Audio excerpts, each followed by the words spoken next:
તો મિત્રો કેમ છો? હું ડે 24ની અંદર મતલબ 24 દિવસની અંદર ગાડી શીખવાનો પ્રયાસ કરવાનો છું. તો આજે ડે 1 છે અને હું ગાડી શીખવાનો પ્રયાસ કરીશ. તો ગાડીની અંદર જઈ અને આપણે ગાડી જોઈશું કેવી છે અંદર ક્લચ ને તો ચાલો.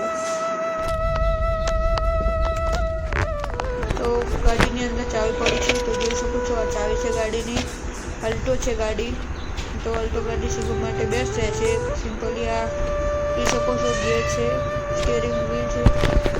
તો અંદર ક્લચ બ્રેક જોઈ રહ્યો છું હું અંદર. તો મિત્રો હું અભી હાલ તો ગાડીની અંદર શું શું છે તે જ તપાસ કરીશ. ડાયરેક્ટ ગાડી સ્ટાર્ટ કરવાની કોશિશ નહીં કરું.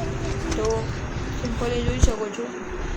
તો આ ગાડીની અંદર આ બધું તમે જોઈ શકો છો. બીજા ગાડીની ચાવી હું અંદર મૂકી દીધી છે. હવે ગિયર સિમ્પલી ન્યૂટન છે. ક્લચ દબાવી અને ગિયર પાડવાની કોશિશ કરીશ. તો આજના ડે 1ની અંદર આટલું. તમે સપોર્ટ કરતા રહેજો. Thank you.